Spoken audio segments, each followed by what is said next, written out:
Ano ba talagang plano yung kayong mag-partner? Pero binibigay ko lang din naman yung side ko, kaya ako makakasagot sa inyo. Yun lang po. Mahirap naman po kasi one side lang po kasi ang ano eh.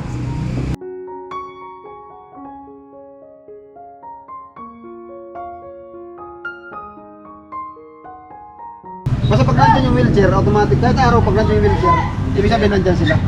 Okay. Sige, thank you. Kasi may time naman na nagpapahinga rin sila eh. Salamat kaya. Thank you. Sige, salamat po. Ingat kayo. Sige ba, salamat. Siya na mga ka-business at saan nakapark si Bornok? Hindi natin naabutan eh. Pero at least nakakuha tayong info.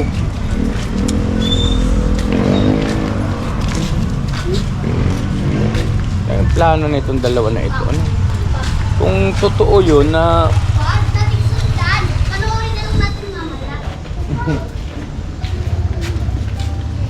kung totoo man na namamalimos sila ngayon araw-araw, yun na yung pinaka source of income nila, ay desisyon nila yon mga ka-business. At palagi ko naman, wala naman tayo sa lugar para sagkaan yon. Isa pa, PWD si Lito. Kaya lang, sa akin lang kasi kung may iba pang paraan sana na hindi naman hahangga sa gano'n na mamamalimos, eh yun sana. Ano po, nangihinayang kasi kami rito ng sobra-sobra kay Lito at kay Vera, dahil nga totoo naman kasi masipag. Totoo naman masipag eh si Ate Vera. Kita naman natin yun eh. Kaya lang ang nagiging problema pagdating dun sa mga bagay-bagay na halimbawa nagbilin tayo na wag nang mangungutang ng 5-6, pumunta na lang, magsabi na lang pag may kailangan. Sinasabi naman eh, yun ang hindi nila nasusunod. At kasi na ba yung sasakyan? Saka ano po, tag na ito, naintindihan ko rin dahil yung sabi nyo nga nahihiya naman sila na bawat konting ano lang kibot ay lalapit sa amin. Kaya lang aanin mo yung hiya. Kung halimbawa namang malalagay ka naman sa hindi maganda, ibig sabihin ay pwede pa sana isalba yung kanilang tindahan. Kung nagsabi na maaga, hindi sana hantong sa pamamalimos. Hindi po ba? Kaya lang, talagang ganun eh. Hindi natin hawak ang isip ng bawat tao, ng ka-business naming minamahal. So ito na yung ano, dito pala nagpark si Borno. Ay, kilala kita. Ay, kilala kita. Mula pa ba si Boge? Idol! Parang mga kilala ko rin kayo ah. Idol! Tawa ka sa tweet. Bay, ikaw ba? Ikaw ba? Bay! Boge! Ito ka lang, bay, pambera. Toy! Bigatin na yun. Kasi Toy. Wala eh! Wala! Tara na. Yung mga kasakali pa kayo eh, dinamay niyo pa ako. Nanahimik na nga yung tao. Ano na nga yung tao eh, nag-block na nga para hindi makita eh. Agoy! Pinipilit niyo pagtingin eh. Kailang gabi siya ka nag-block. Ay man. Subukan natin bumalik daw mamaya alas 10. Yes po. Oo, kasi mga ka-business, pasensya na kayo ha. Alarming kasi sa akin, parang may nag-sink in sa isipan ko yung binanggit ni Lito nung nagpunta sa bahay. Yun nga, yung pagdala ng mga gamit. Boss, pasuyo nga ako, boss. Nila doon sa Tarlac. Sa akin, kung gusto nila ron sa Tarlac manirahan, okay lang. Kung saan sila masaya, hatid natin.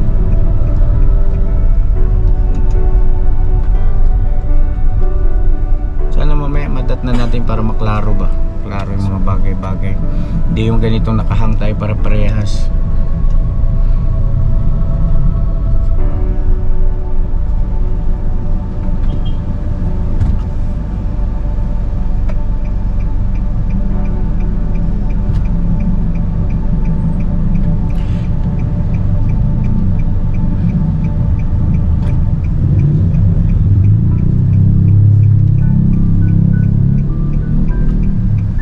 Isang factor yun, no, mga ka-business, ano. Yung amoy ng dumi ng pusa, ano. Ihi, pati. Kaya lumayo yung mga customer. At pagkain. Siyempre, pag ganon mo sa tindahan, yun ang maamoy mo, ay hirap. Eh, may katabi pa silang tindahan na malaki. No. Pero mabenta sana yung tindahan. Benta yung tindahan ni Ate Vera. Benta. So, hindi lang na pangaga. Dito na yung wheelchair. Ito yung sabi ni ano, pag nandito ang wheelchair ay nandito na yun.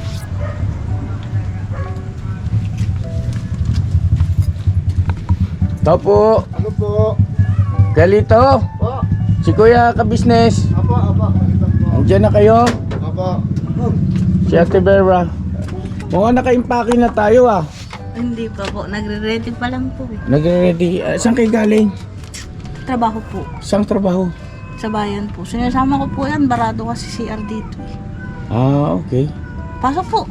Sige lang, ano yung malakas yung amoy ng pusa? Oh. Oh, Hindi na. po, yung ano po yun, isa pa po yung baradong CR. Hindi ko po binobomba, gawa ng nagagalit po kapitbahay pag binobomba. Hindi, yung pusa ngayon na amoy ko, iba naman yung amoy ng baradong CR sa dumi ng pusa, ikaw naman. So ngayon ganito Ate Vera, galing kami rito kanina. Kasi di ba kahapon pumunta si Lito sa bahay. Ngayon patungkol dito sa mga gamit na binanggit niya, nadadalhin kila nanay mo? O kailan natin gagawin yon? Nantay ko pa lang po yung sahod ko hanggang 20 po eh. Ah. Plus ko na rin po sa... So ibig sabihin hindi kayo namamalimos? Hindi po. Ah, okay. So yung mga business ano, kay Ate Vera mismo nang galing, hindi sila namamalimos, no? So mali yung mga ganong ekspektasyon na Plus po baka raw yung bago mag-New Year. last na yon. Nga pala kanina Ate Vera, nagpunta ako rito kanina, may mga nakausap ako rito ng mga kaibigan mo at may mga sinabi sila, wala namang masamang binanggit patungkol sa iyo. At ano lang, tawag nito, madali namang intindihin yun eh, para sa akin. Hindi po, may lumapit na nga po sa akin. Ngayon lang po, ano po, kasi kakarating lang. Dito siguro tayo nung di ko kaya Ate Vera. Kuya Lito, Apo. tulog ka na ba? Hindi pa po. Dito lang kami ha. Pwede kang sumama rito sa kwentuhan natin. Aray ko. Hindi ba ito nawawala rito ang wheelchair? Hindi naman po. Ano na tayo, no? Ito lang po. Maliwanag sa... Grabe, parang may kasama kayong dalagang teenager. Pwede bang ligawan yan, Bay? Sino yan, Bay? Pakilala mo ako. Ay kuya, bakla. Ay, putik na may lawit pala yan. Sa inyo na yan. Dating lalaki pa. Ay, Gusto sus. mo ate mag salita ng lalaki? Hindi. Kuya, Hindi tayo talo. lalaki po ako. Ayoko na sa'yo. Ayoko na sa'yo, ma. Kuya, type ka. Ha? Uy, kuya. Kuya, type kita ah. Ganun na. Kuya. Kuya. Tapos yun naman, tinuturuan talaga yung ate niya. Lalaki man ako dati, kuya. Lalaki man ako dati, kuya. Puro sunado mo pa ako, kuya. Sunado ba? Eh, Kaya klaro. patawa ko naman si Ate Vera. Akala niya siguro dalaga ako. Hindi niya alam, dalagang bakla. So yun Ate Vera, sorry kasi kanina nagpunta kami rito. Yung mga, ito kapitbahay mo. bakla na. Mhm. Opo. Hindi, joke lang. Kaibigan lang. Ay, opo, sige kuya. So ngayon yun nga, ang akala kasi ng marami, kaya kayo maalis ng umaga, alas 8 ba yun? Alas 10, gano'n, umalis na kayo? Alas 8 po. Kasi baka namamalimos pa rin kayo. So paglilinaw po ha, ayan mga ka-business ha, hindi po yun gano'n, kundi pumapasok pala ito sa trabaho, Opo. sa bayan. Kasi po hanggang 20 na lang po ako, kaya nakiusap po ako na i-straight na po nila. Yan. At Hanggang- saka doon sa mga ka-business natin na nagme-mensahe sa amin na nakikita nyo si Lito at saka si Vera, na tulak-tulak ni Ate Vera si Lito wheelchair, hindi naman po pala namamalimos. At yan kundi isinasama niya sa kanyang trabaho si Kuya Lito dahil sa barado nga raw yung CR dito. Gaano ba kalalaki yung pumapasok dun sa CR at nagbara yun? Hindi po kahit hindi po namin ginagamit, nagkakaroon po siya ng dumi. Ah, okay. Sinabi ko na rin po sa may-ari. Parang kakaiba yun, ano? Mga grounded po. Baka ano sira yung ano nila, Asan si Intoy? Dito po. Ay, ano ginagawa mo dyan, Toy? Buwan buwan niya. Ha? Buwan. Ay, naku. Ne po ani. Ni, ani. Ayun, no? Ani. So ngayon ganito. Ate Vera, ano bang final na ba yung decision mo na hindi ka natutuloy sa amin? Hindi po. Ano bang decision Kaya mo ako talaga? nga po iuwi yung mga gamit sa amin kasi para damit na lang po namin dadalhin namin sa inyo. Pagbenta na lang natin yan, Ate Bea. Ay, yung ibenta yung mga yan, dadalhin Sayang. doon. Sayang. Sayang. Pero din yun. Mga luluma lang yan, mabubulok lang yan. Gagamit po kasi Buti nila sana sa kung amin. ilang buwan ba kayo, ilang linggo kayo mag-stay sa bahay. Hindi po, magtitinda rin po kasi yung kipag po sana. Doon. Ah, okay. Sige. Sayang din po, nabibilhin din po. Oh. Hindi, kasi ang iniisip ko lang, kako baka may i-stock lang doon, tapos tatagal, lilipas ang panahon, hanggang sa nabulok na, at least na napakinabangan, walang gumagamit, eh, nalugi ka pa. Dapat, pagka ganun mga ka-business kayo, ibenta nyo na lang. Benta nyo na lang. Para maging pera, maging savings. Kaya dito, alika rito kaya. Palabas nyo yung bata. Boss. Tulungan nyo. Hello po mga ka-business. Saan kayo galing, Magandang gabi pa po kayo sa lahat. Ano, maganda pa kayo sa gabi lahat? Opo. Sige po, nakakatinalamunan ko eh. Upo ka, Ate Vera. Hindi, okay na. Papatangkod ako kuya. Papatangkad ka. Opo. Upo kayong dalawa, dali. Apo. Pero meron ka po ano dyan, strawberry? Wala na po. Wala po may mangmang. Wala ka ng paninda? Ilang-ilan na lang po kasi inulam ko na rin. Inulam niyo pa yung strawberry? Hindi po, yung mga noodles po. Hindi ako kailangan tibera. Okay lang. Sige naman, nagtatampo. Hindi po. Kasi makatibay na lang muna ko. So ngayon, ganito. Upo ka, Tek. Hindi natin ikaw mo. Ano ba talagang plano yung kayong mag-partner? Ayun po, pagka naiuwi po sana namin yung bago po kami umuwi, sana iuwi yung mga gamit. Pupunta po kami sa inyo magpapaalam. Naiuwi lang po namin yung mga gamit. O sige, paano nyo iuwi yung mga gamit? Anong gagamitin nyo para maiuwi? Yun po kasing kaibigan ko dyan, papunta po silang may na Oo. gasolina lang daw po, isasabay na lang daw. Ah, okay. Kailan daw yun? Baka 21 daw po. 21. Opo, kasi sabi ko, hanggang 20 pa ako sa trabaho. Tapos Gabi. kahapon po, nagkausap na rin po kami ng may-ari ng bahay. Yun po, nagkaayos na po kami. Pero na lang akong balance sa kanya na 3,000 yung kung pinahiram niya sa akin nung may sakit ako. Yung cash yun ano? Opo, Ayun. 3,000 lang po. Tama Hindi yung po 10,000. sinabi sa akin ni ano. Hindi, bukod daw doon yung ano pa, sa tubig ba yun? Kuryente? Tubig. Wala na daw po kaming bayarin. Kahapon po kakausap lang Sa kami ng tubig at may-ari. saka kuryente, wala na. Wala na. Okay. Basta bayaran na lang daw po yung cash na... Mayroon po kasi kaming, bayad po kasi kami ng December, etong January lang po. Eh sabi, di ba po may pondo po tayo? May down tayo. Yun po, Ayun. sabi po. Yun na lang po babayaran ko, yung pinautang niya nung may sakit po akong 3K. Ibig sabihin kararating nyo lang ngayon. So tama lang talaga yung desisyon namin pala na ngayon ang punta namin kasi hindi talaga pala natin maabutan to dahil alas 8 umaalis eh, alas 8 pasok ng Kagwang. Minsan maabot pa ng alas 11 bago dumating. Sino yun? Tinginin ba yun? Sino yun sabay tingin kay Intoy? Uy! Gusto nyo naman ako nakadating. Nanganganchaw yung early Alas bird. 8. Alas 8 di, alas 11 ka na natin, di half day na yun, no? Hindi na, hindi kayo papayag nun kuya. Hindi, binawi mo naman yan, alas 11 na eh. So ibig ayun, sige na. So ibig sabihin Ate Vera ay matutuloy kayo sa bahay na tumira. Yan ba hindi kayo napipilitan? Baka mamaya pinipilit namin kayo. Hindi po. Ha? At nagpapasalamat po kami mag-asawa kasi talagang nandiyan po kayo lagi, todo support po sa amin. Eh, may magagawa ba kami? Di ba? Napilitan tuloy. Aray. Hindi, biro lang yun. Yun ay ano, pagmamagandang loob namin.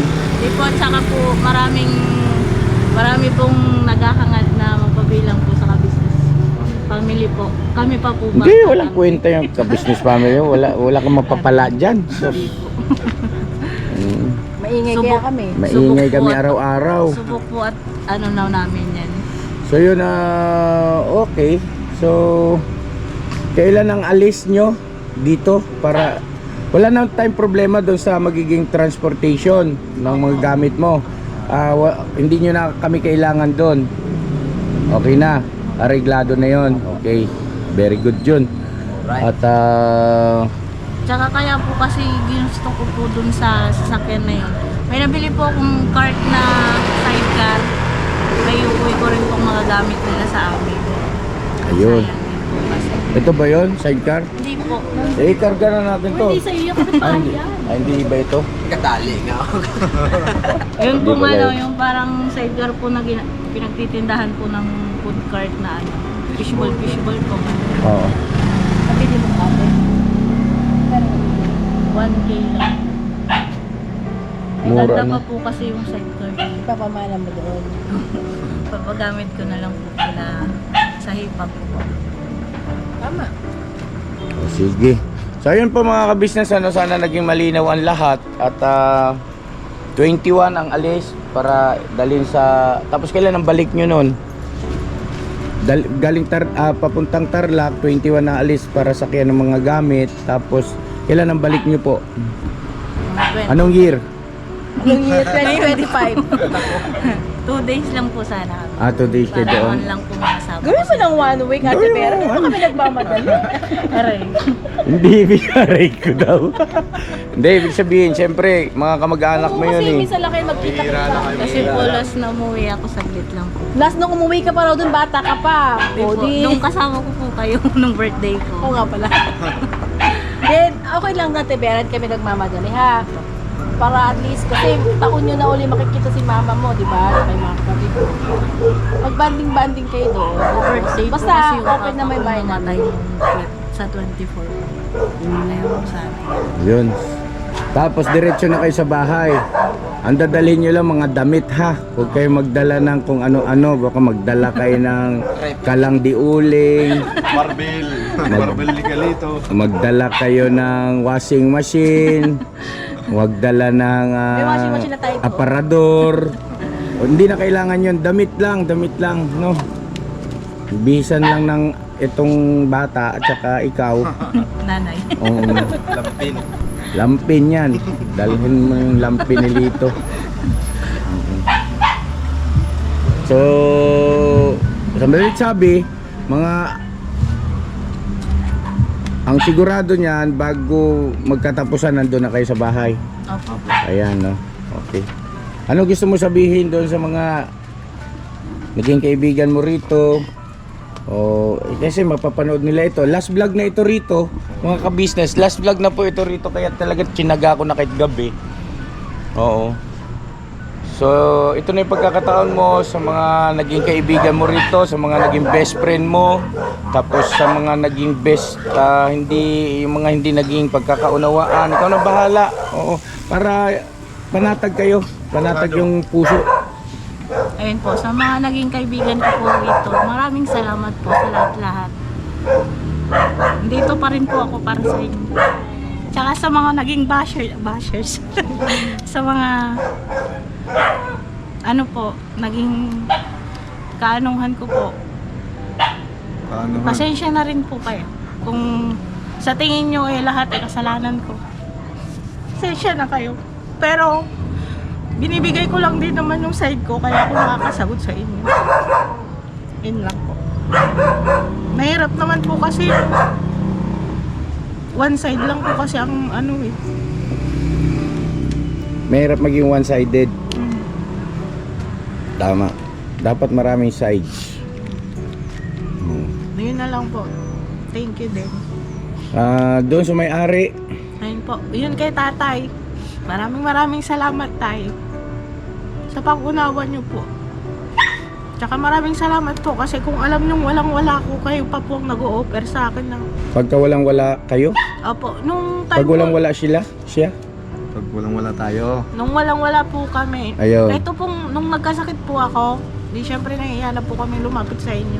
Siya po yung nag-aanong, gano'n pa ba kayong pangkain dyan? Ganyan.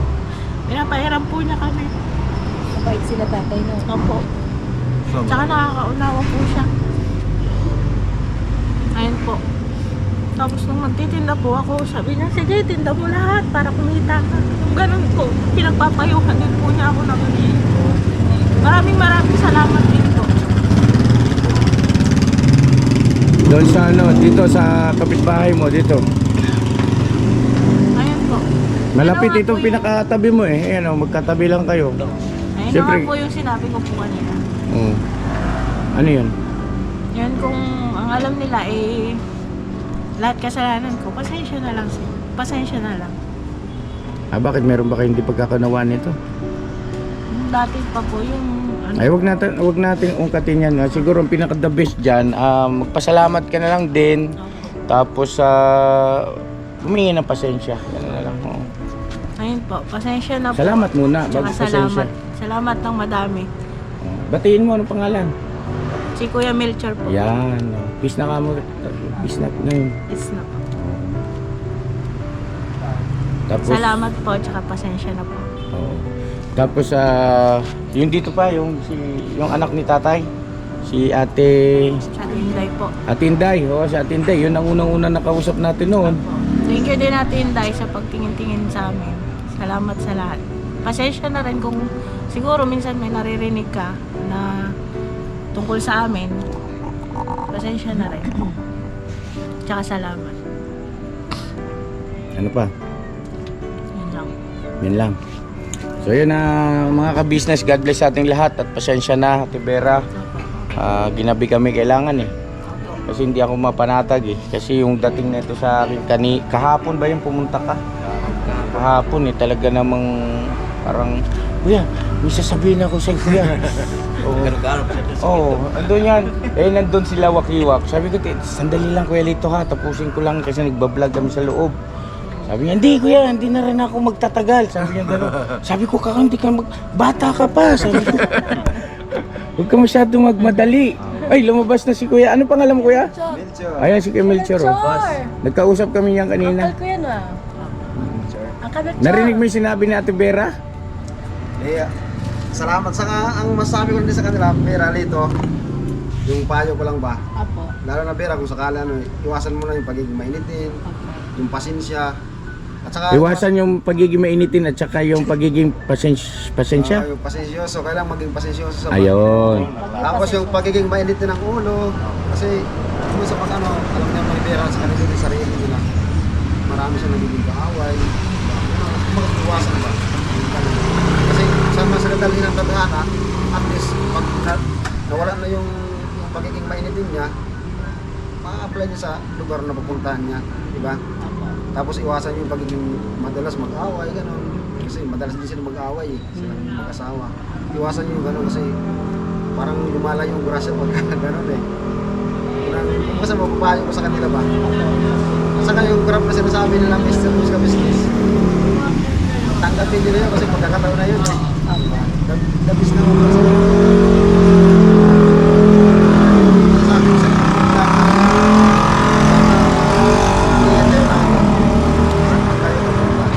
Salamat po kuya. Thank you, Kuya. yun ang payo ko sa'yo, Vera. Basta kung sakali man mag-negosyo ulit, iwasan. Meron ba kayong nangyari dito, Kuya Melchor, na hindi pagkakaunawaan ni Ate Vera? Tungkol yan sa yung sa amoy ng pusa. Hindi, yun lang naman ang gusto ko malaman. Halika Kuya Melchor, mawalang galang po sa inyo. Pasensya na kayo. Kami ang tumatay yung magulang na itong mga ito eh. Opo, yung ang ano yung Halika. Kuya Melchor, siguro ito kasi huling pagkakataon na ito na makikita mo itong dalawa. Ano man yung naging hindi pagkakaintindihan, pagkakaunawaan ninyo bilang magkapitbahay, sana ay matapos na ngayon. At darating ang panahon kapag ka nagkita kayo ulit ay magaan ang damdamin sa Peace isa't na ba? isa. Peace. Oo. Na. Kasi yung ano ko lang naman Kaya dati pa sa na. kanila, yung amoy ng pusa rito kasi ang baho talaga. Yun ang lagi kong sinasuggest sa kanila. Na yung kumbaga saan pwedeng linisin lagi. Diba? Siyempre, maamoy naman talaga. Opo. Kasi di lang Ilan ba yung alaga mo po sa Ate Vera? 3 na lang. Dati ano yun. 5 po. 5. Oh. O sige na, shake hand na para hindi na magtagal. Oh, kiss na kay Lito. At saka, let's kung ano na lang ha. Oo. Ano na lang ah? Yung pag sinasabi si Vera na dyan ka lang sa tindahan, dyan ka lang. Parang meron kayong napagkakaintindihan ni Lito Huwag na... kang pupunta sa ano. Huwag ka na nagala-gala. Ganon. Alam mo na, yung, kasi minsan, pumunta rin doon sa patay eh. Doon sa ano, kaya Ate May. Na one time nag-ano siya eh. Nagtungit ba? Yun nagalit si Vera. Yung time na yun, December 5 yun eh. Hanggang sa nauwi sa... nagalit si Vera. Tapos nagkaroon ng physical ba? Kaya yun, iwasan mo na rin para hindi mangyari yun. Hindi na maulit. Yung mga ganong pangyayari. Kung ano yung sinasabi ng asawa mo, pakinggan mo para hindi na kayo nag-aaway. Yan ang the best na ano ha. Good luck na lang sa Ano inyo. yan? Payong kapatid. Pa- Payong kapatid. Lagi ko naman to ano, si Lito, lagi ko nang pinagsasabihan. Kayuhan. Yung pinagsasabihan. ano, yun Give na lang. and take na lang ganon. Ang Basta, buhay mag-asawa. ano na lang kayo. Saan man kayo pumunta. Ano gusto mo sabihin kay Kuya? Kuya, salamat. Walang anuman. Basta ang sa atin lang yung... Pasensya na rin. yung mga katotohanan lang yun ang dapat natin may ano. Si Ate Vera, ano gusto mo sabihin kay Kuya? Ano? Melchor? Melchor. Oh. Yun kuya, pasensya na rin sa lahat-lahat. Okay lang Tsaka yun. salamat sa laging andyan ka para kay Lito. Ayos lang yun. Yun lang naman kasi yung naging ano namin na yung pag sinasabi ko na baka pwedeng yung amoy ba ng pusa, alisin. Yun lang naman naging ano namin eh. Di bali Kuya kasi paalis naman na sila, wala ka nang maamoy dyan. At wala, Dadali na siguro yung pusa eh. at saka wala ka na rin makikitang Ate Vera at saka Kuya Lito dyan kasi siguro minsan pasyal kayo rito, wala namang masama. Sa akin naman wala namang problema sir kahit sino maging kapitbahay ko. Opo. Basta ang akin lang yung kung ano yung ano ng suggest ng kapitbahay, yung pakinggan ba, halimbawa, pag sinabi sa'yo na yung ano medyo maamoy, Opo. kung ano yung aalisin dapat Tama alisin. yun. Ganun. Oo. Kasi siyempre hindi lahat ng tao magitiis ng ano ganun, di ba? Oo. At aminado naman ako ron, kahit ako, ano, mga ka-business, aminado ako ron na hindi ko kaya yung amoy nung dumi ng pusa, Ate Vera, at saka yung ihi, no? Kasi kahit na- Kailan ka ba natutong mag-alaga ng pusa na marami? Tagal na po. Matagal na yan talaga ang ano mo, parang pinaka-love mo. Yun ang pusa ang parang love na pet, no? Ganon. Kasi may ganon tayo mga ka-business. Meron kasi mga kababayan natin, ang love nila dog. Meron naman cat. Kaya nga minsan nakakapagtaka na yung iba hindi dog at saka cat yung ano, love nila. Ibang klaseng pet yung love. Ba't tumatawag si Mrs. ka business eh? Hindi, totoo naman, 'di ba mga ka-business ano? Kanya-kanyang trip eh. Meron ibon, 'di ba? Minsan meron mga misis mahilig sa ibon. Oh. Ha? Hindi naman, sakit naman ng tuyo eh. Oo, sasabihin ni ate, hindi ka naman nababoy. Uy, grabe ka naman. Uy. Oo. Maswerte yung mga lalaki kapag kayo mga misis nila mahilig sa pet na bird. Kasi inaalagaan nila mabuti. Naalagaan niya kasi, doon nga, don't touch my birdie. Parang, Teka muna, saan tayo mapunta nito eh. Boss, thank you ha. Sige, salamat po kuya. Ay, Uncle Melchor. Salamat po. Ingat kayo lagi. Thank you, thank you. At Vera Rico. God bless. So yun, magpahinga na kayo, matulog na kayo. Tapos Ingat po kuya dyan. basta lahat ng kapitbahay rito magpasalamat kayo. Bago kayo Walang umalis. masama kung mag-iwan kayo ng something. Hindi naman kailangan mahal. Di ba mga ka-business, ito yung aking suggestion lang. Hindi naman kailangan mahal something. Halimbawa, isang bibingka, ganyan. alis na kami te. Salamat sa mga pinagsamahan natin dito. Mga ganun ba? Oh. Alam niyo na yung ibig kong sabihin. Malaking bagay yun. Kasi, at least, manatag. Buti nga, lumabas oh. Malaking bagay yun ha. Huwag niyong, huwag niyong tingnan ng negatibo yun. Huwag niyong tingnan ng negatibo, tingnan niyo ng positibo. Malaking bagay yun. Kasi maging siya, payapa na yung damdamin niya. Nasabi niya yung gusto niya sabihin eh. Lumuwag na. Ay, ayun. Good night and God bless sa inyo. At Thank you po. kita-kita tayo. Mga kabisnes siguro sunod kong vlog ay teka. Nagre-ring yung telepono. Sunod kong vlog po sa kanila siguro pagka nandun na sila sa bahay. Or kung ano man, ipaalam nyo sa akin yung sitwasyon nyo. Ha? Kasi hindi ko makontak yung messenger nyo maghapon. Ano ba nangyari? Naka-off? Wala pong ulan kuya. Sige na, God bless. Pasalamat tayo sa mga kabisnes. Mga kabisnes, thank you so much. And God bless sa ating lahat. Never say goodbye. Tomorrow is another day. Good night po. Good night po. Good night. Good night po, kabisnes. Ingat po kayo. Ingat po. Bira! Pira! Lito. Ate Bera! Pira! Dito! Thank you po. Ingat po kayo, ate kuya. Salamat Kuya, po. bye. Ingat din kayo, Kuya, ah. Ito. Ingat po kayo.